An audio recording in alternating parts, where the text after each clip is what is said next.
All right, guys, welcome to our final segment, which is what we've been playing. So yeah, it's been a month since we last recorded, so I'm sure we've played a lot of stuff. But maybe let's initially bond over Battlefield 5 because we have been playing this together. Battlefield 5 obviously came out last year, November, and ever since E3, things were looking good leading up to E3. Okay, because this is me and Patrick's game. This is what we like to do together. Looking stable. Things were being fixed. We finally we had that new map drop. What was that map? That Mercury. We had Mercury drop, which was finally we got a new map after 6 months. Beachfront. And then we had the promise of 2 new maps coming in the next 2 months. And then ever since E3 and their big patch, the game got patched like a big patch. They broke more stuff. Everything. We have been dealing with invisible soldiers. We have been dealing with absolute terrible lag. Dancing through my bullets, fam. I saw someone just moonwalking. Hit registration has completely gone to hell.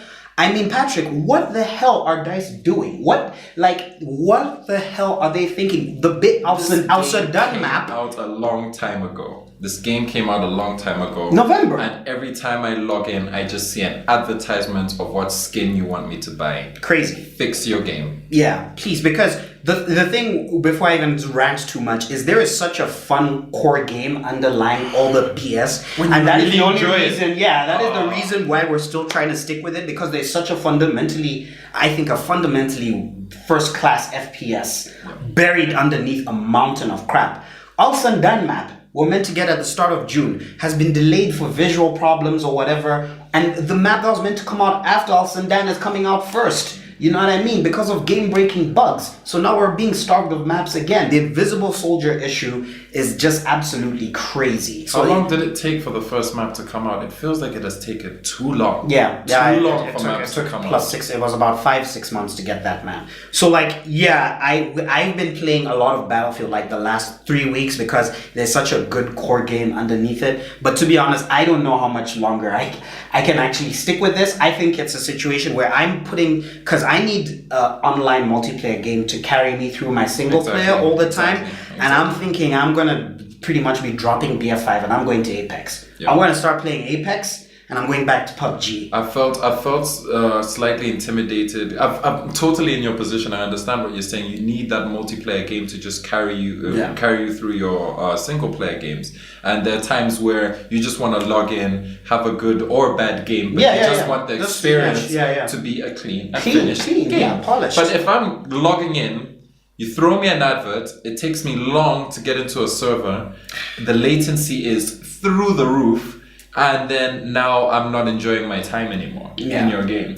Yeah, it's been rough, like if you're Battlefield fans out there. So, DICE, this is a PSA. Please fix your game, hey? That's what we're asking for. Pacific Theater is even meant to be the big content drop for November. So we're finally going to get the Pacific. We're going to get Japanese. We're going to get the Americans. We're going to get naval warfare. With you imagine conquest, like storming Normandy and stuff.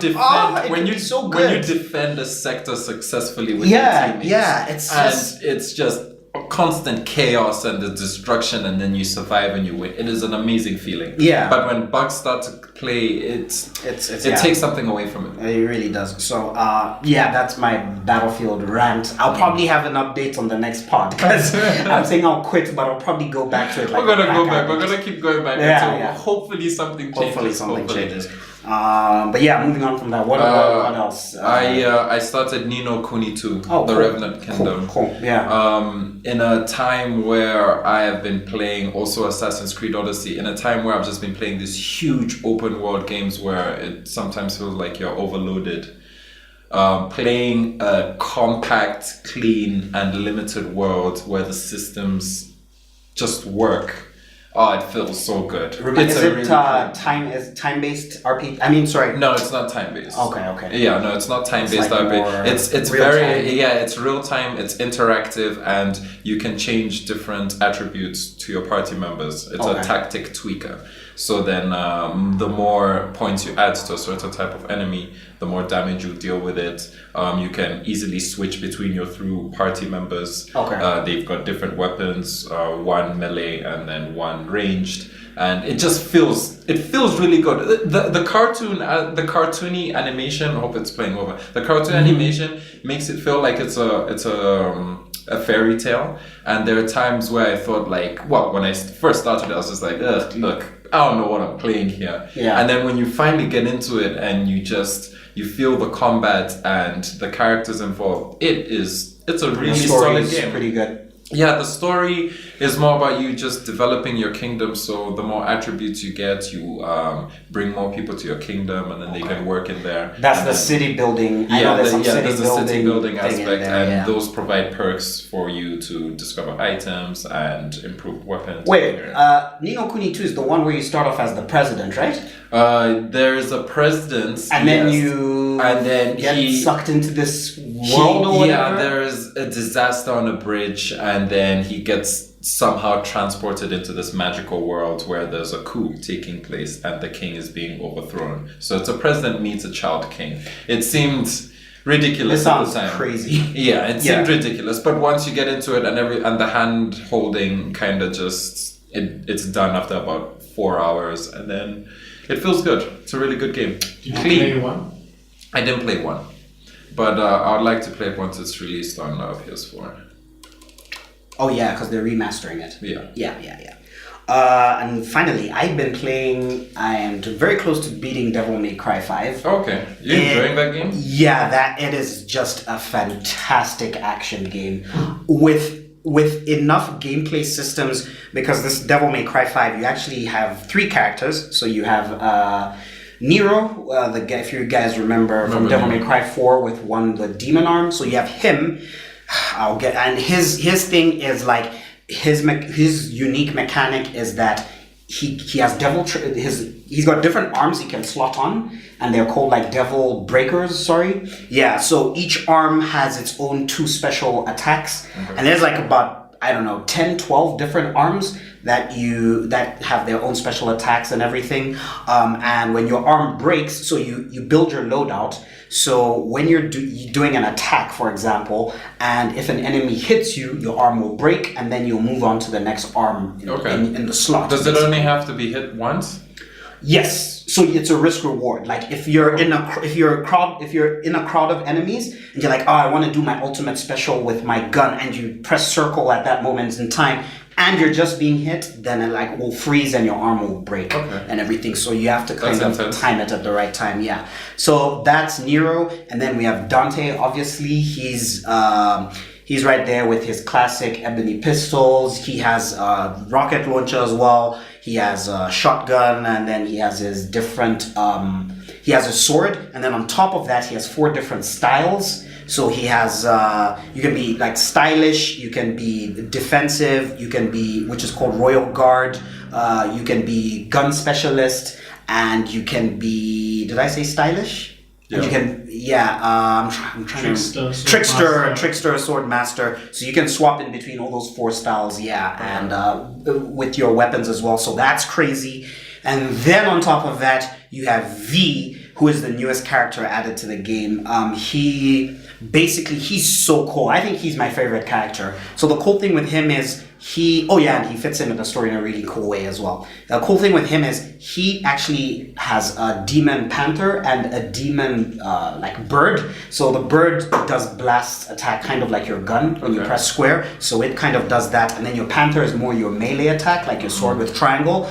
But you have to use these your demon pets to whittle down enemy health to 0, and then you use V to deliver the killing blow, the final blow to take down the enemy. So it's really cool because you'll be like V at the back with your cane, ordering your attacks and everything, and then you'll just teleport in. It's so cool. And then your pets have health as well. So if they're being hit, they'll get timed out for a little bit if they run out of health and stuff like that.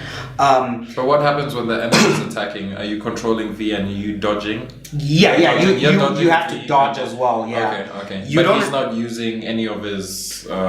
He's got no weapon in hand. His cane is his only weapon, okay. which you can use as, like I said, your finishing blow, and you can kind of whack enemies, but it'll just kind of like, it won't do shit, basically. Yeah. You have to use your pets.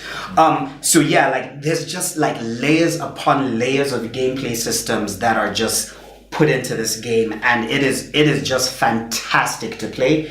The story is okay. I mean, it's Devil May Cry. Yeah, it's Devil May Cry. I have no real opinion, you know, though I like V's aspect of it, how he fits in with the story is pretty cool. But again, it's Devil May Cry. You know what you're signing up for. Ridiculous action. Let's get it. My only problem with it is I think it's very short, actually. Okay.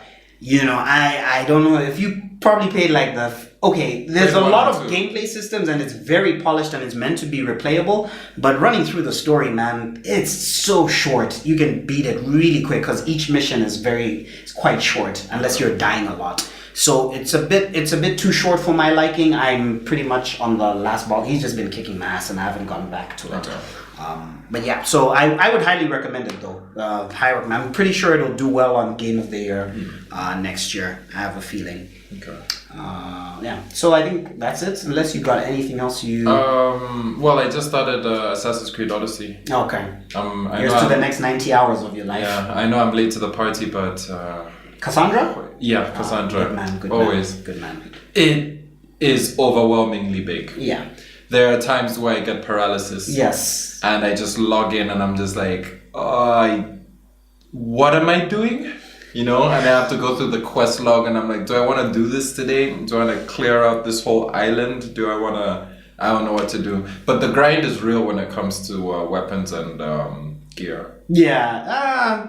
You're always getting new gear though. Yeah, I mean, Like gear is thrown in your face, but then there are times where you want to upgrade specific gear, exactly. and you just never have the resources. They've patched it to make it harder. So when I played the game, it was easier to get resources. It's so hard. And It's really difficult. And even when you just want to upgrade maybe 2 pieces of gear, the sheer amount of resources and drachme that you need to get is just unbelievable. That's where you can get bonus drachmi and bonus XP though. You can pay for that. Them XP boosters. Ubisoft is so devilish, you know that. The way they're they not patch in your this face. game. Yeah, they're not in your face with it. Yeah, but they know what you want. Because you're not the first person I've heard personally talk about like, yo, I'm barely earning money and stuff like that. And I'm like, yo, I was rolling in drach. I have like 120k drachmi halfway through the game, man. Insanely bad how much I have to grind. Yeah. Oh, that sucks. You'll have fun with that game. It's a very good game. I'm enjoying it. Cassandra, beautiful. It's absolutely beautiful. Yeah. It's actually shocking when I just go to an island. I'm just like, oh, this is probably a mountain, and I'm just gonna find a bandit camp, and you find a whole city. Yeah. And you're like, oh, okay, haven't been here before, and then you spend more time to excite. Side quests are really good, and they're just thrown in your face. It's a masterpiece. Yeah. Well, I don't know if I'll go with masterpiece, but it's one of my favorite Assassin's Creed games in a long time. I think this is the direction Assassin's Creed has gone, and it's a good direction. Yeah, it is. Just make more parkour more of a focus, and maybe give me an Assassin's Creed game set in a massive city again. I'd appreciate that.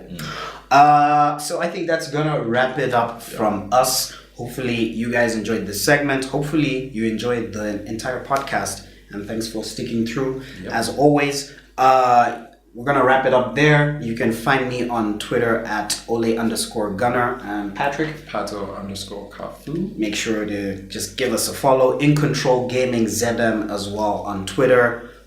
Please go ahead, like the video if you enjoyed the pod. Dislike it if you didn't. Leave your comments, what maybe stuff you want us to talk about in the next episode. Shout out to Alan behind the camera. Always working hard. And I think that's it. That's us. That's it. Yeah. And we will catch you guys on the next one. Thanks so much for tuning in. Cheers.